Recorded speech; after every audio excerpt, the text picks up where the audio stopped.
Mi eterno y soberano Dios, Jesús de Nazaret, pido tu permiso para realizar un programa más de Manantial de Vida y compartir tu divina palabra. Utiliza estos labios de barro, Señor, y háblanos. Háblanos porque necesitamos escucharte, porque tu palabra es la única que nos da vida y vida eterna. Utiliza estos labios de barro, límpialos, Señor, para que tu palabra fluya sin ningún impedimento. En tu nombre, mi eterno y soberano Dios, Jesús de Nazaret.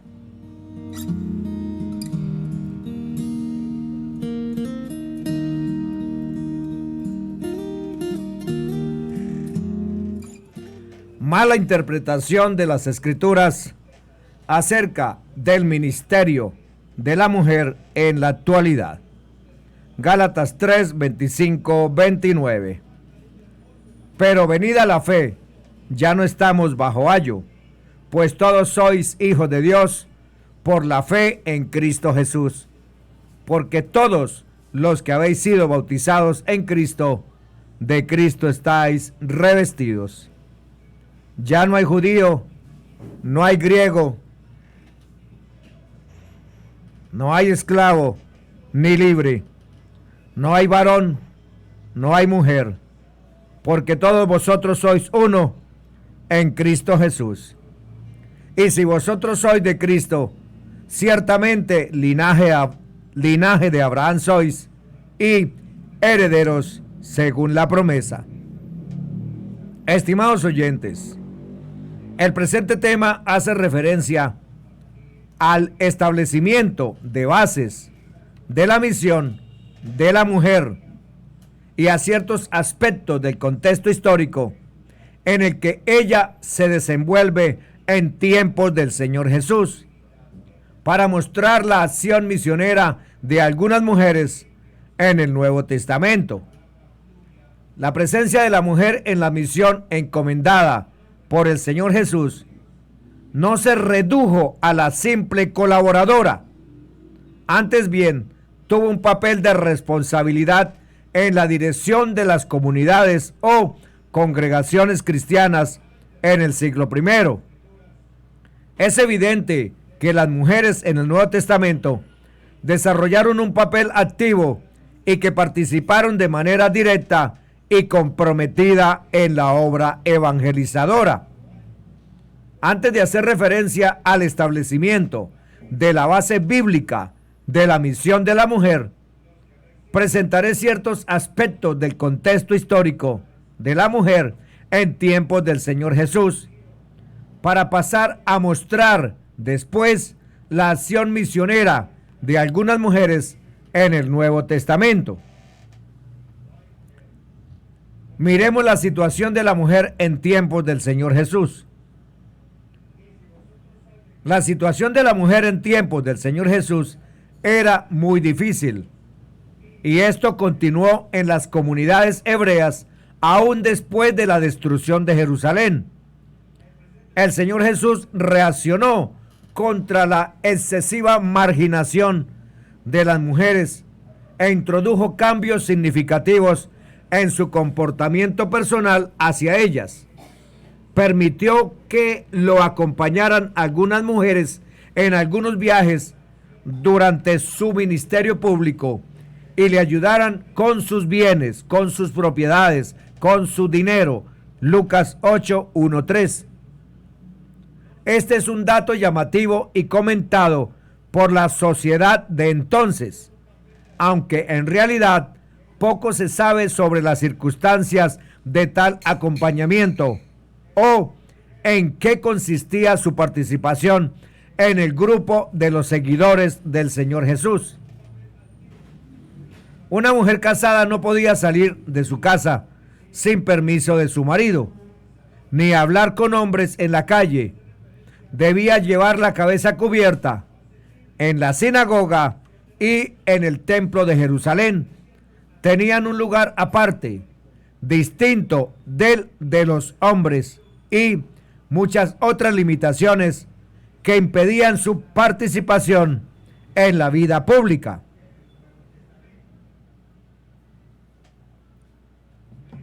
La mujer judía de los tiempos del Señor Jesús, sin derechos, en minoría de edad, repudiada por su marido, confinada en la casa y con muy escasas posibilidades de mantener contactos sociales, alejada del templo en determinados días a causa de las leyes de pureza ritual y relegada en todo momento a un recinto especialmente señalado para ella en el templo y fuera del atrio de la casa de Israel, sin derecho a la enseñanza de la ley y por tanto incapaz de merecer atención.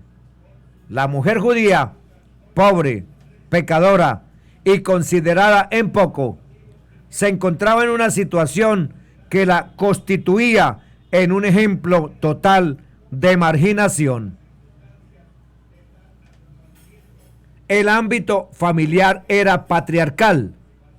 El padre era la persona principal en el hogar, mientras que la mujer se encontraba en condiciones de inferioridad.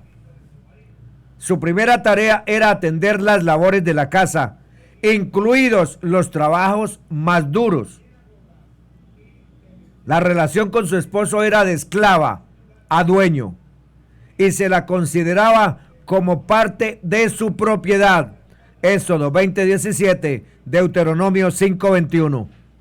La esposa estéril era despreciada y cambiada por una mujer fecunda que diera hijos. La mujer menor de edad en su niñez estaba sometida a la plena jurisdicción del padre y después a la de su marido. Padre y marido tenían que ratificar, al menos tácitamente, los votos matrimoniales por ella, así como invalidarlos cuando quisieran. Por otra parte, ella tenía que soportar las injusticias de la poligamia.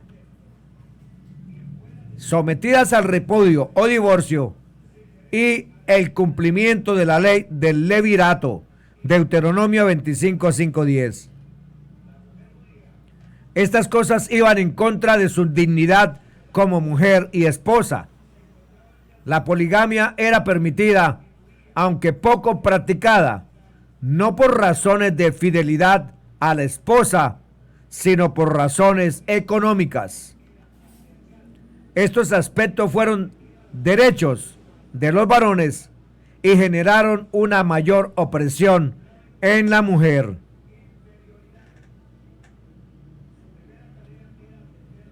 Sin embargo, en este contexto patriarcal hubo mujeres que se destacaron por la misión que realizaron y porque, a pesar de la condición de marginalidad, trataron de hacer algo distinto a lo establecido por la sociedad de aquel entonces. En este ambiente patriarcal, Dios manifestó su mensaje de salvación. Envió a su Hijo nacido de mujer. El Señor Jesús y la mujer.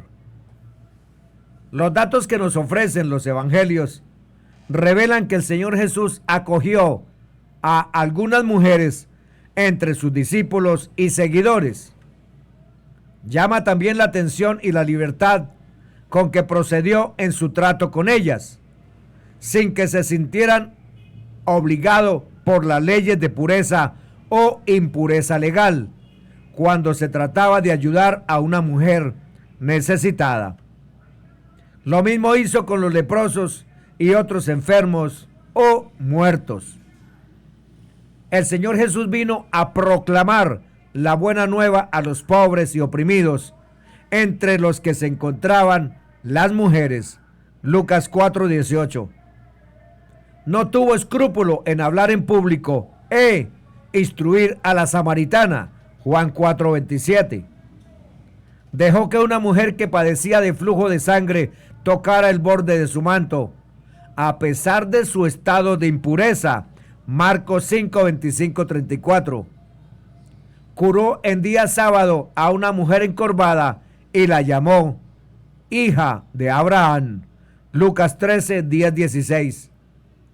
impidió que una mujer adúltera fuera apedreada, como exigían sus acusadores, y le dirigió palabras de perdón, palabras de aliento y de confianza. Juan 8, 3, 11.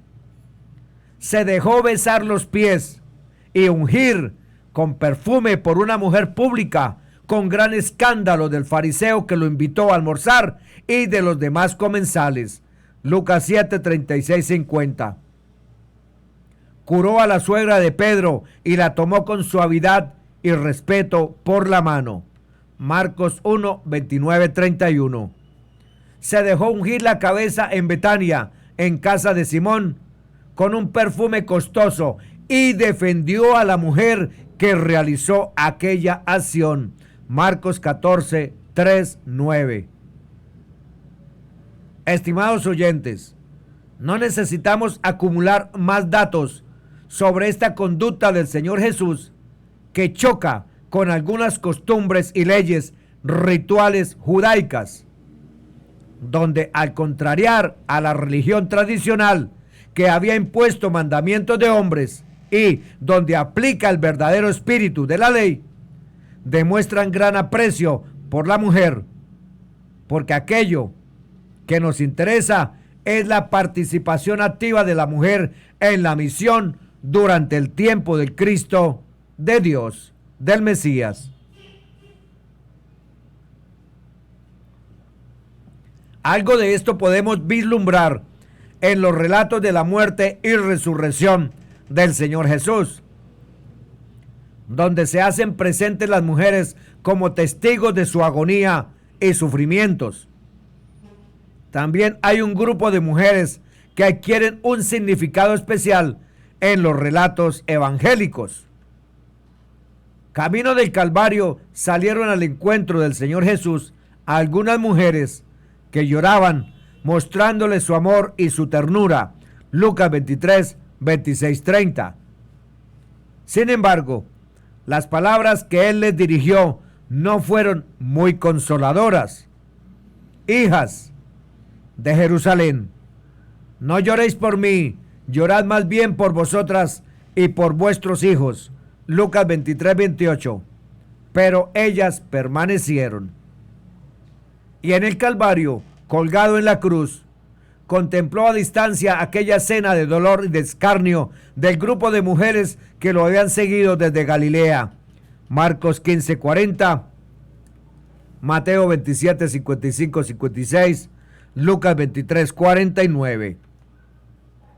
Los tres evangelistas notan que las mujeres no se les permitió estar junto a la cruz, sino que miraban desde lejos.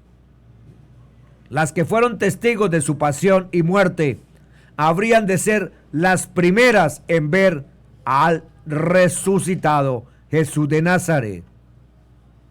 Es de suma importancia el hecho de que este grupo de mujeres, entre las que se menciona siempre a María Magdalena, fueron las primeras en ver al resucitado y sentir el deseo y misión de anunciarlo a los discípulos. Los discípulos cobardes, los hombres escogidos que estaban escondidos, aterrados por lo que pudiera pasar a sus vidas y sus familias.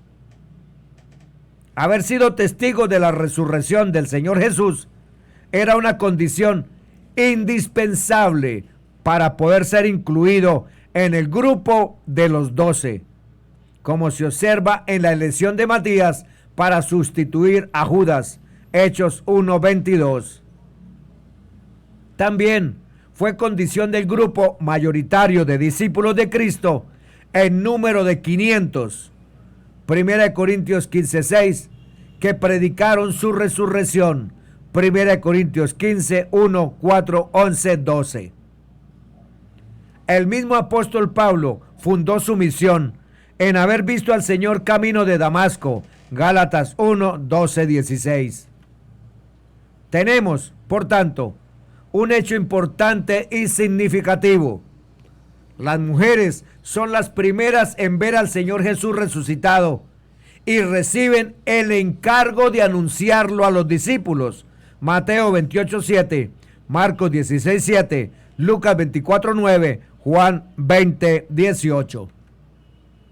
El Señor Jesús rompió el esquema patriarcal, lo cual se advierte, por ejemplo, en el siguiente pasaje, donde Él corrige a una mujer de entre la multitud que le dice: dichoso el seno que lo llevó y los pechos que lo criaron.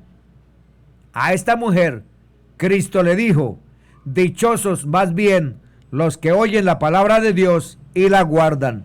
Lucas 11, 27, 28. Para el Señor Jesús, lo importante no es lo que la sociedad decía que era por naturaleza, sino lo que era por opción propia para ser persona, amar al semejante como a uno mismo. Por ello, tanto la mujer como el varón eran personas iguales por la opción fundamental que elegían para su vida: seguir al Señor y Maestro. La experiencia misionera de las mujeres en el Evangelio. En el libro de Hechos de los Apóstoles se narran los comienzos de la iglesia bajo la acción del Espíritu Santo. La importancia de sus relatos radica en que los acontecimientos del principio son un vivo ejemplo de aquello que acontece en las diversas etapas de la vida de la iglesia. Por ejemplo, la narración de la venida del Espíritu Santo sobre la primera congregación o comunidad reunida en el cenáculo o aposento alto.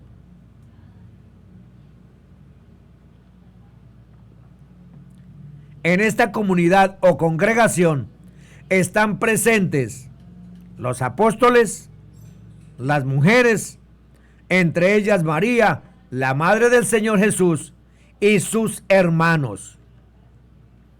Esta mención de María y las mujeres, que puede parecer sin importancia, es muy, pero muy significativa. Lo que se refiere aquí es válido para toda la historia de la iglesia.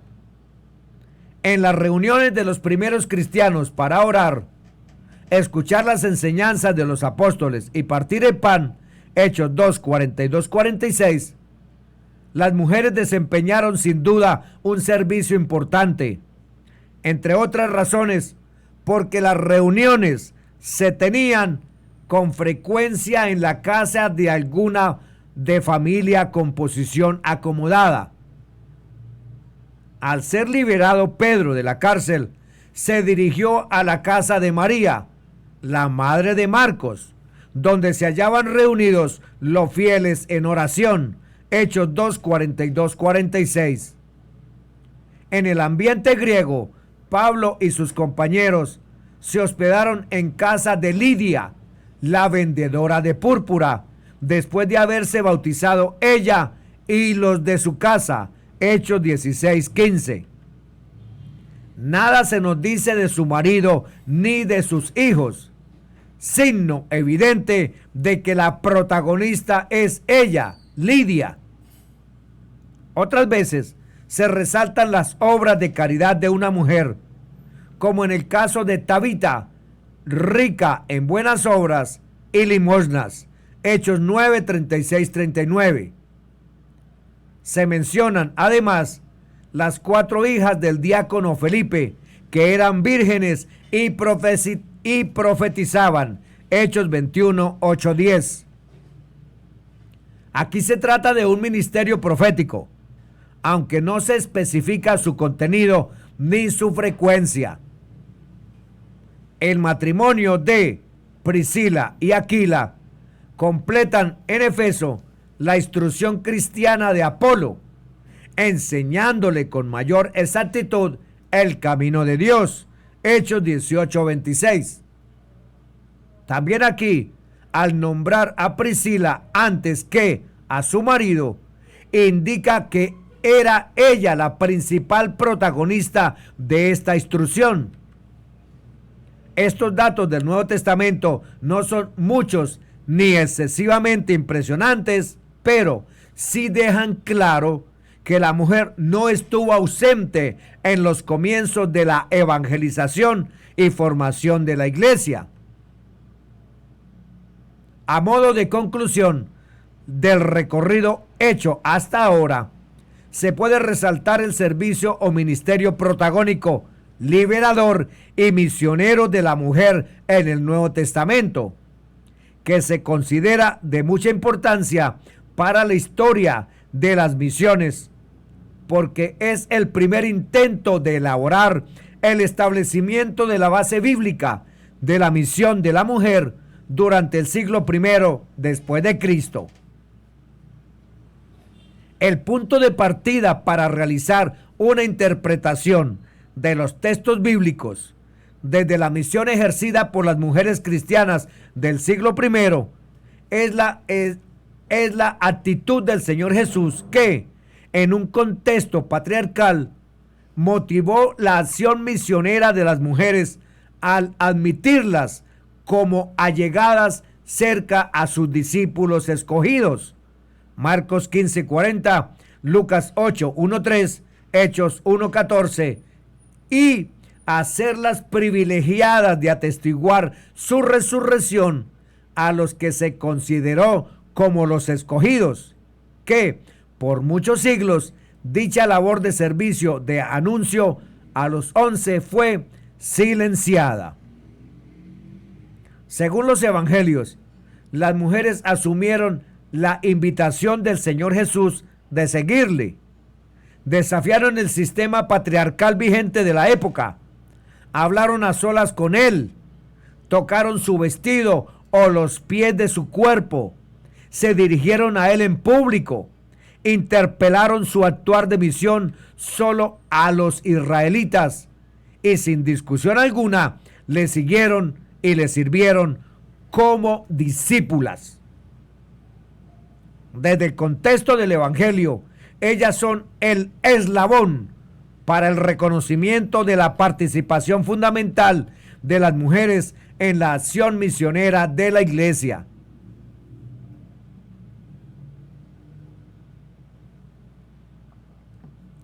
La participación responsable y activa de las mujeres creyentes en los orígenes del cristianismo será otro punto de partida para la relectura femenina, que elimine la concepción de que la mujer fue un simple auxiliar en la tarea evangelizadora, cuando los datos bíblicos muestran su activa responsabilidad en la iglesia.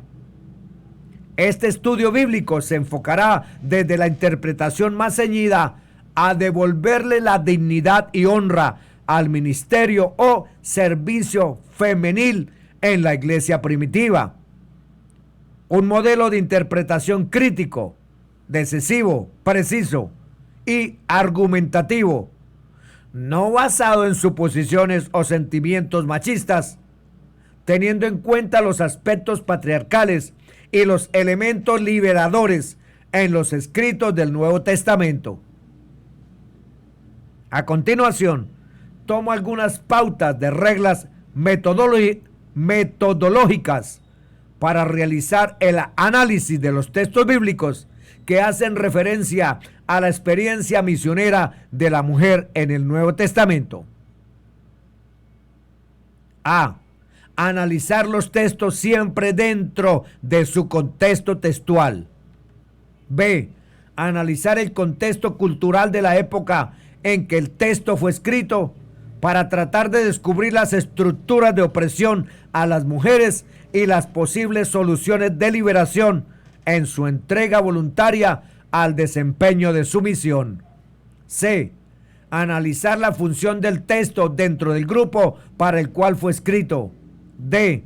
Vigilar no solo la inclinación patriarcal explícita, sino las muestras más finas, sutiles de androcentrismo, que es la tendencia a considerar al hombre como centro o protagonista de la historia y la civilización humana, en detrimento de las mujeres, cuya importancia se rebaja o no se tiene en consideración, o en la visión corta implícita en algunos mensajes de predicadores neófitos que reducen el servicio de las mujeres en la iglesia usando cierto contenido de los libros escritos por inspiración y revelación divina, interpretándolos a su manera y sacándolos de contexto.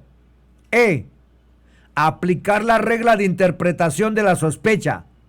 Ver lo que el texto dice, lo que no dice, lo que muestra, lo que oculta y por qué, para buscar el potencial de liberación e igualdad oculto en el texto.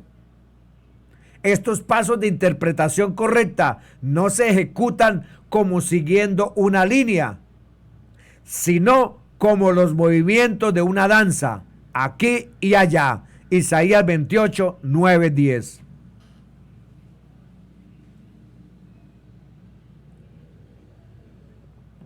María de Magdala, importante mujer que nos ayuda a profundizar las características del discipulado.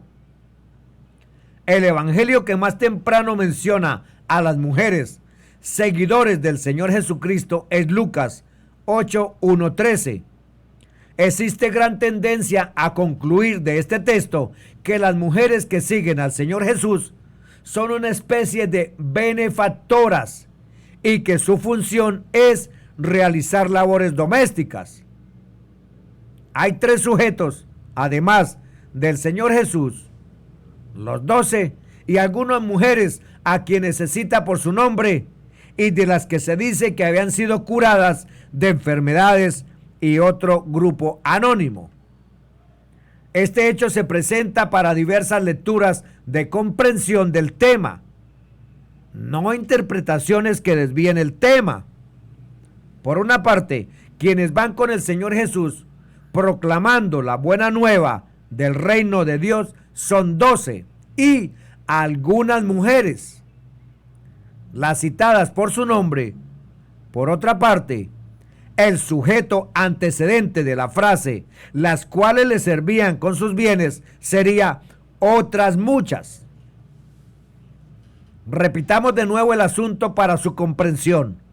Algunas mujeres y otras muchas participan tanto de la acción de ir con el Señor Jesús proclamando como de servirle con sus bienes.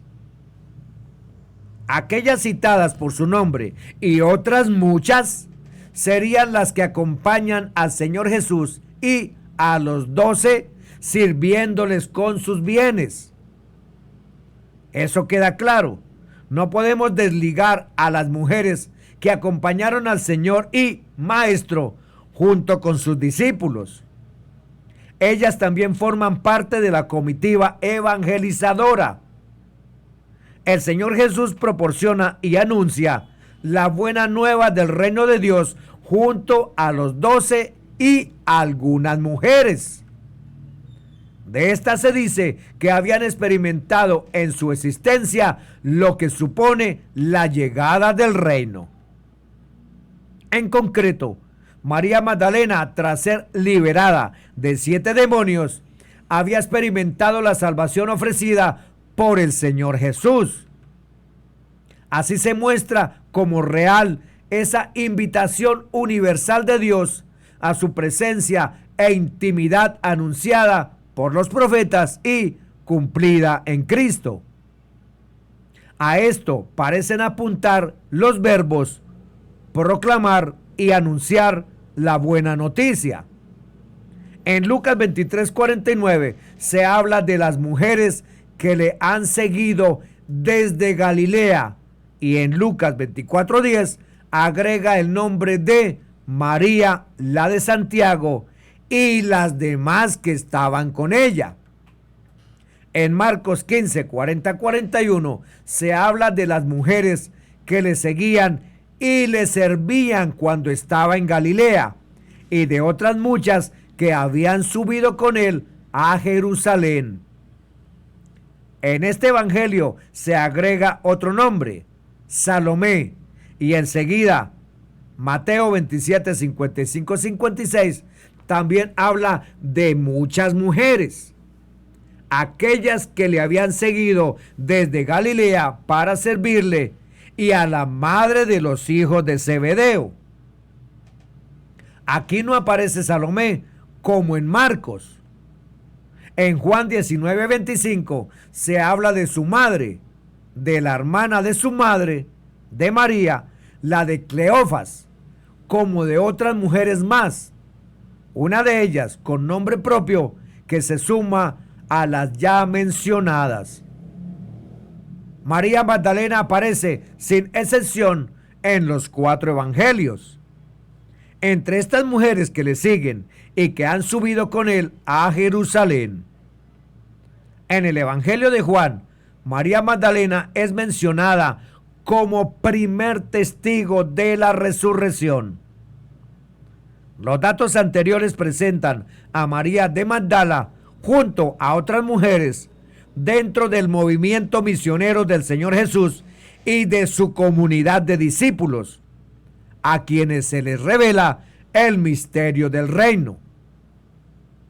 Su capacidad de fidelidad en el discipulado no solo está en la participación de la misión, sino también en el seguimiento hasta la cruz. Los 4 evangelios relatan que María de Magdala, testigo de la muerte y la sepultura del Señor Jesús, también fue testigo de su resurrección y del anuncio del mensaje dirigido a los apóstoles. Desde entonces, el anuncio del Verbo hecho carne, habitando con nosotros, sería su misión. La Pascua que llevó a cabo el Señor Jesús hizo comprender profundamente a María de Magdala todo lo que había visto y oído, confesando al Señor Jesús como su maestro, el que diría todas las cosas. Por ello, María de Magdala es quien reúne los atributos de un testigo de Cristo. Ha visto al Señor Jesús resucitado y ha recibido el encargo de anunciarlo. Hechos 1, 21, 22. Algunos estudiosos de las Escrituras reconocen a María de Magdala como testigo entre los apóstoles, pero la tradición católica romana popular y algunos predicadores evangélicos protestantes, hijos de la Reforma, la recuerdan erróneamente como la vil pecadora prostituta arrepentida. De ahí no salen la mujer sirofenicia. El relato de la mujer sirofenicia se encuentra en los evangelios similares de Marcos y Mateo. Ambas versiones dicen que ella discute sobre los límites de la práctica liberadora y universal del evangelio. La mujer sirofenicia es considerada como la principal intérprete y portavoz de la actitud abierta de la misión evangelizadora hacia los gentiles. En Marcos, el pasaje comienza con la salida y retiro del Señor Jesús a los límites de la frontera con Tiro, cuando era mucho mayor la hostilidad de los jefes del pueblo contra él. Cristo no puede pasar inadvertido. La mujer sirofenicia interrumpe en su retiro y establece una discusión espiritual razonable sobre la misericordia extendida en favor de la curación de su hija. En el diálogo, el Señor Jesús revela el prejuicio religioso judaico, recrimina a la mujer por su condición cultural griega, étnica, siria, de Fenicia y religiosa pagana. Marcos 7:26. Rechaza expresamente la idea de ser el enviado a los paganos e insiste en que su misión está destinada solamente a las ovejas perdidas de la casa de Israel. No está bien quitarles el pan a los hijos para echárselo a los perrillos. Marcos 7:27, Mateo 15:26. ¿Perrillos? era el término despectivo y segregatorio que usaban los israelitas para despreciar a los gentiles paganos. Pero ella le responde, Marcos 7:28. Es la frase con que la mujer se implica con tenacidad en una discusión espiritual y religiosa. Halló admiración en el Señor por su fe y tenacidad de querer alcanzar misericordia. Es una de las pocas veces en las que los autores bíblicos conceden la palabra a un personaje femenino. La sirofenicia representa la voz de la necesidad profunda y sentida de las mujeres que necesitan solución a un problema grande, a las que se han excluido, reprimido o marginado en el discurso machista y en la vida. La mujer que unge al Señor Jesús. En el Evangelio de Marcos, la pasión y resurrección del Señor Jesús inicia con 6 escenas importantes. Entre ellas, tienen marcado realce la traición de Judas y la negación de Pedro, que opaca la unción hecha por una mujer anónima en Betania. Quiere decir, pasa desapercibida. El Señor Jesús está de visita en la casa de Simón.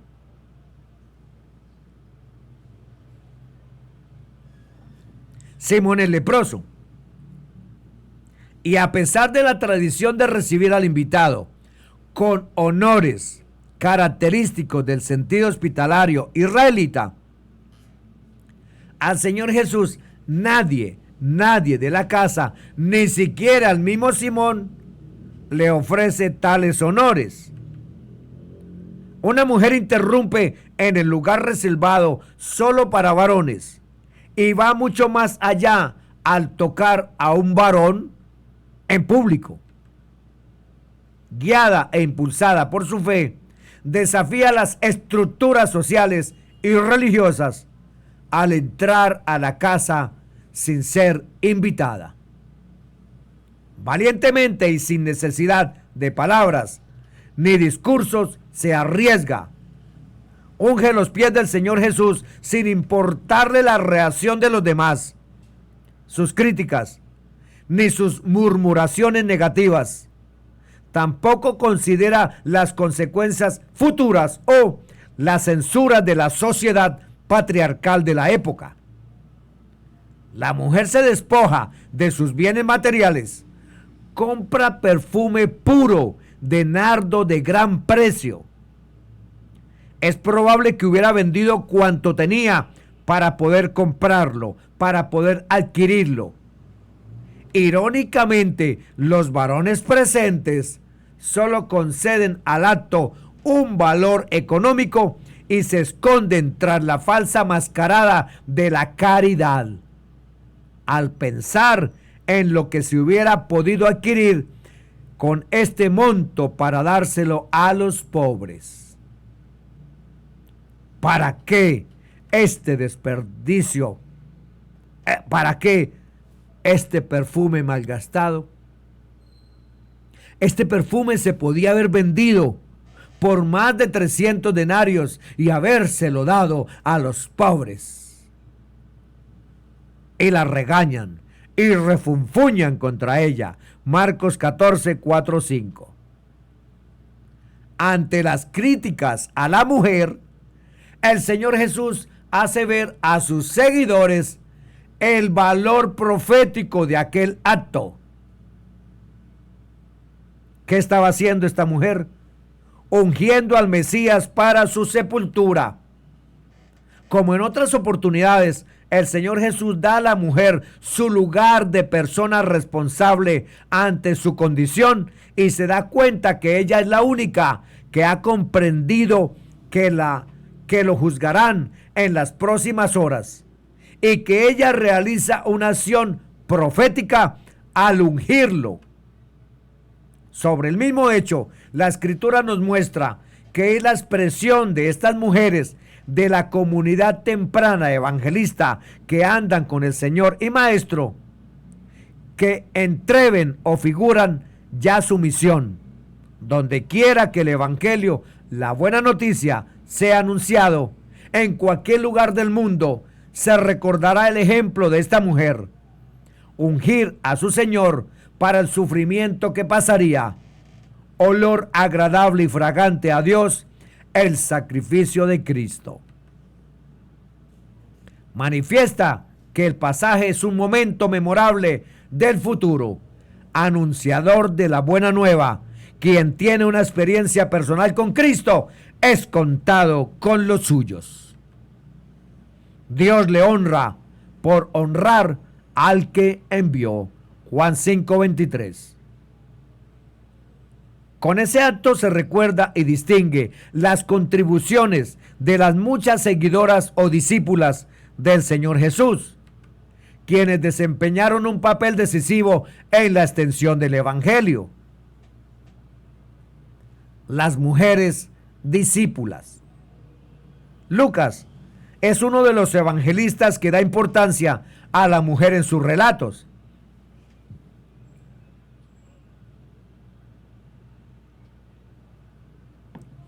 Muestra que el Señor Jesús atrajo a las mujeres a la cercanía de la comunidad o congregación de discípulos y apóstoles.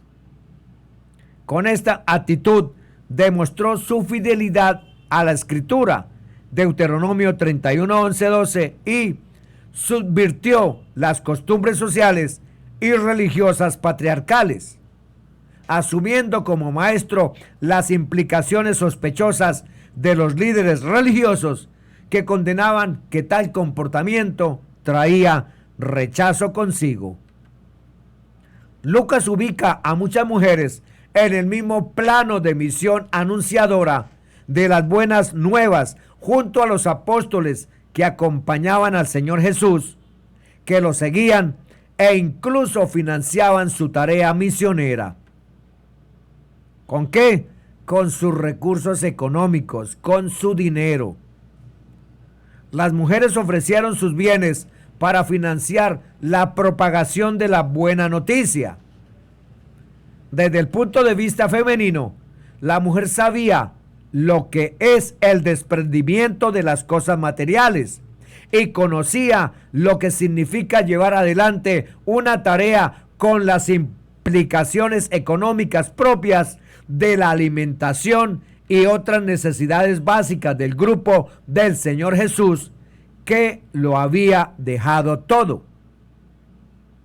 El Evangelio de Juan señala la bolsa común, Juan 12:6, Juan 13:29, de la comunidad de los y las discípulas y discípulos del Señor Jesús, donde las mujeres contribuyeron con sus pertenencias. Algunas de ellas, posiblemente viudas, ofrecieron sus bienes y otras mujeres sus pocos ingresos.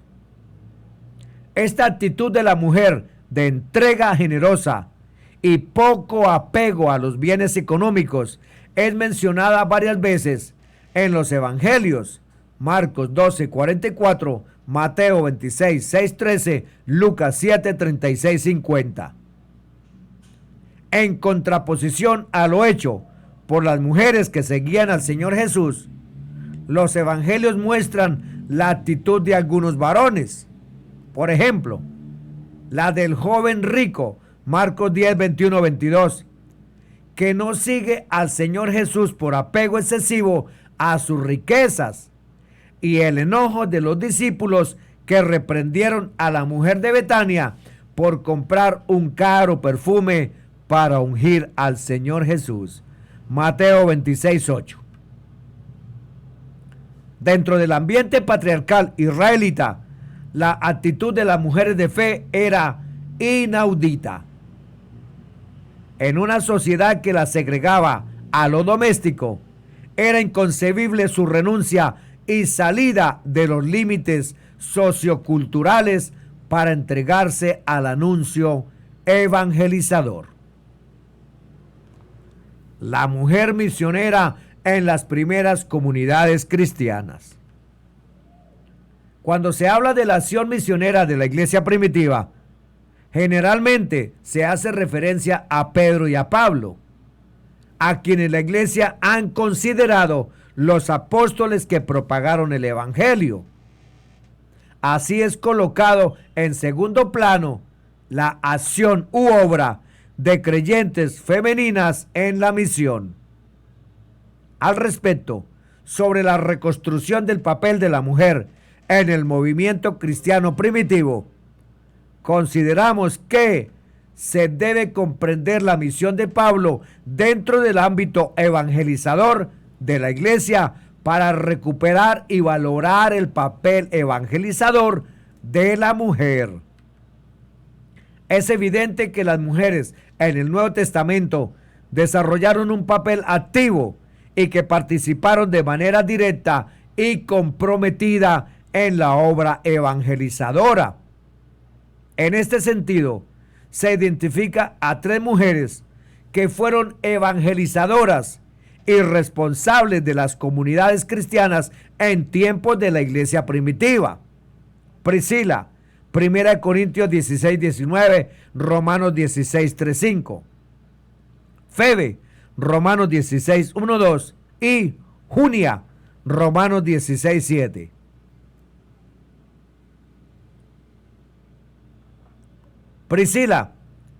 Priscila, mujer judía, nacida en Grecia, seguidora del Señor Jesús de Nazaret. Junto a su esposo, Aquila, tenía el oficio de constructores de tiendas de campaña o morada temporal en viajes. La pareja había sufrido la expulsión de los judíos de Roma, decretada por el emperador Claudio, Hechos 18, 1, 2.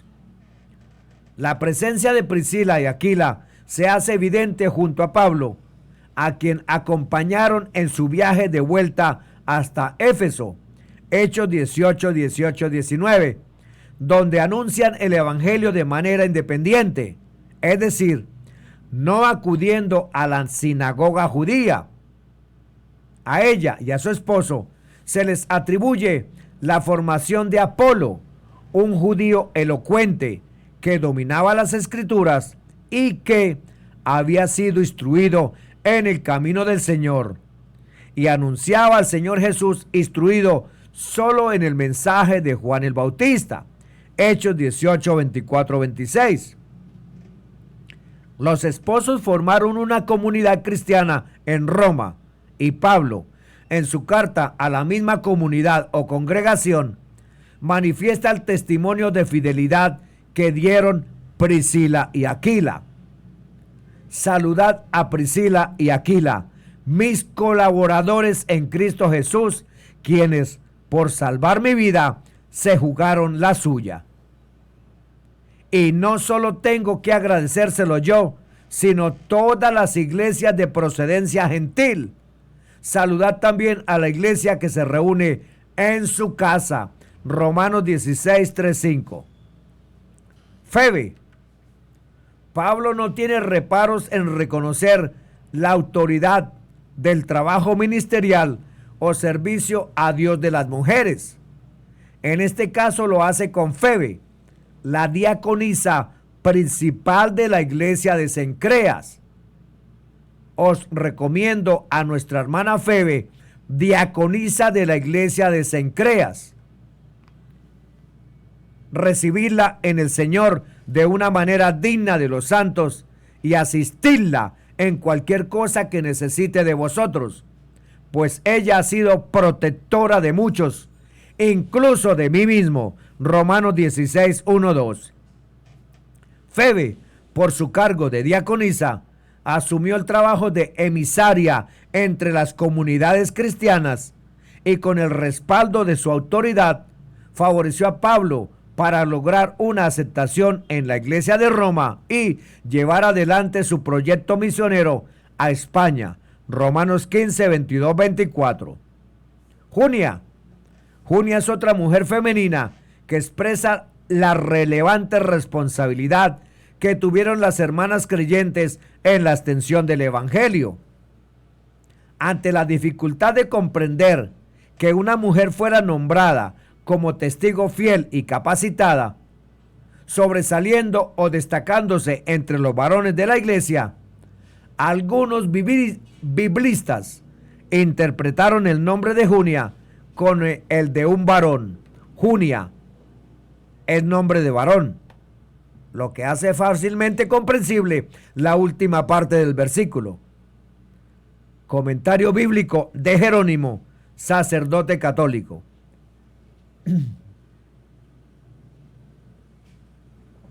Sin embargo, los mismos autores expresan que podría traducirse como nombre de mujer, dato que genera un interrogante.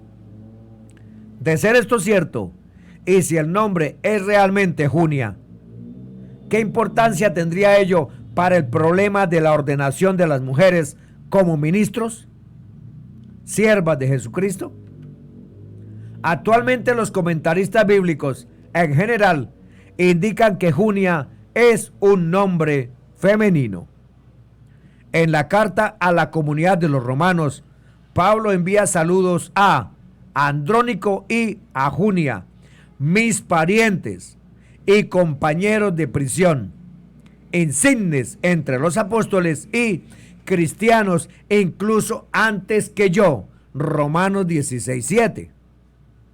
Andrónico y Junia eran parientes, familia y judíos nacidos en Grecia por el exilio o diáspora, judíos dispersos en el Imperio Romano y compañeros de prisión, conversos cristianos que sufrían junto con Pablo las consecuencias de su fe por el Señor Jesucristo.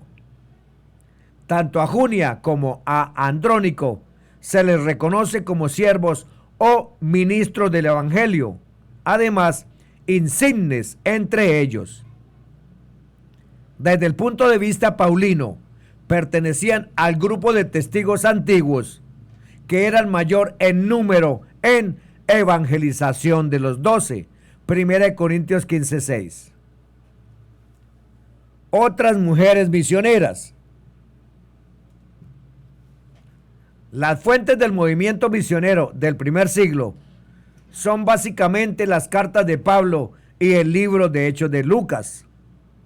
Las cartas de Pablo fueron escritas entre los años 51-58 y los Hechos de los Apóstoles a mediados del siglo I. ¿Qué información histórica proporcionan estas fuentes sobre la participación de las mujeres en los orígenes del movimiento misionero? En las cartas de Pablo, las referencias a nombres y títulos de responsables femeninas son moderadas, aunque según los investigadores actuales, las mujeres en la iglesia primitiva eran numerosas y participaban activamente en la misión, tanto en Oriente como en Roma, y tanto en las iglesias de ciudades principales como en las congregaciones de poblaciones intermedias. Mujeres ricas o con fortuna contribuyeron a la expansión cristiana hasta tal punto que se puede uno preguntar si la iglesia en sus orígenes no era predominantemente femenina, como lo fueron a finales del siglo XIX en los avivamientos evangelísticos. Esta protección y participación de la mujer al servicio del evangelio no pudo ser totalmente omitida, por lo que Pablo reconoce en sus cartas el compromiso misionero de las mujeres. Romanos 16:7. Las cartas paulinas mencionan a diversas mujeres entregadas al servicio de la obra y su extensión, pero dichas mujeres no eran damas auxiliares, ni ayudantes, ni asistentes, no. Trabajaban con él en pie de igualdad, como coherederas de la gracia de Dios. Filipenses 4:2-3, 1 de Pedro 3:7. Además, Pablo hace mención de mujeres responsables de la conducción de las primeras comunidades cristianas, como Chloe, probablemente una acomodada comerciante cristiana de Corinto y responsable de una iglesia. Os digo esto, hermanos míos, porque los de Cloé me han informado que hay discordias entre vosotros. 1 Corintios 1:11. Y Ninfa, saludad a los hermanos de Laodicea y a Ninfa y a la iglesia que se reúne en su casa.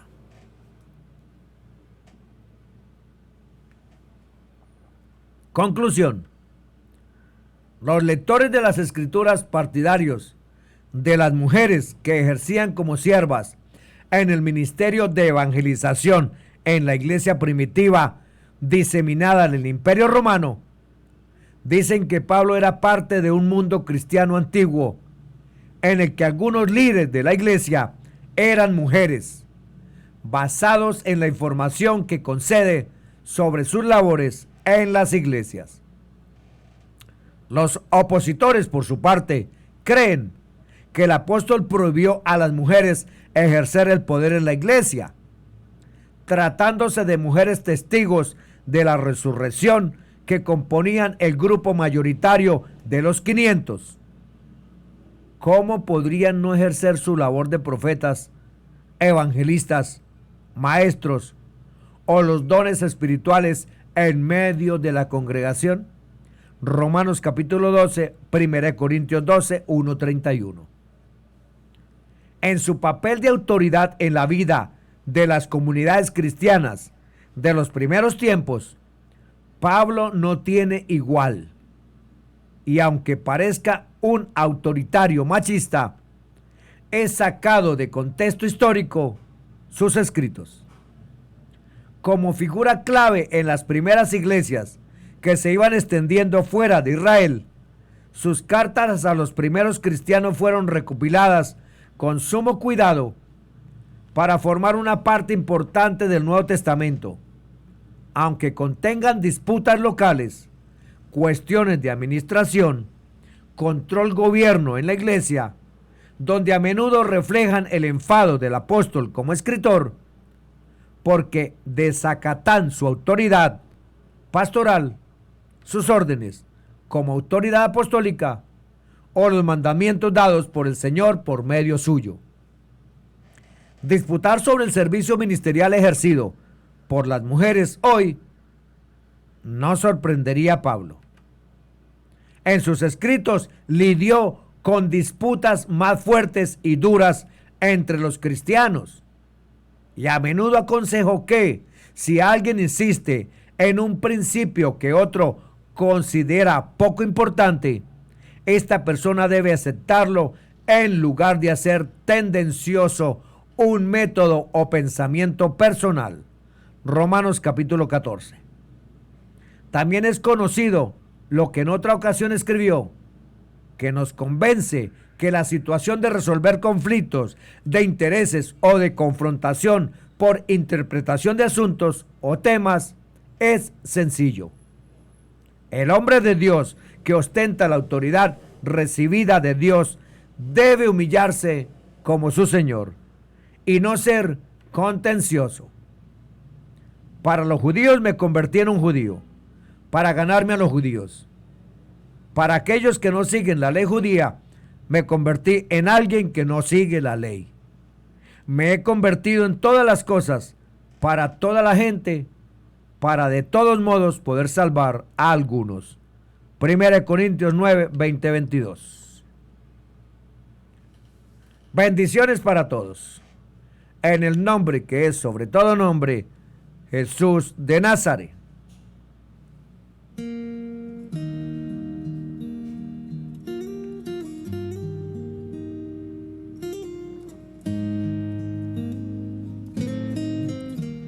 Mi eterno y soberano Dios, gracias te doy, mi Señor, por darme permiso de compartir tu palabra. Enséñanos, Señor Jesús. Enséñanos. Necesitamos aprender más de ti, aprender más de tu palabra, de tus mandamientos. Gracias, gracias, mi eterno y soberano Dios.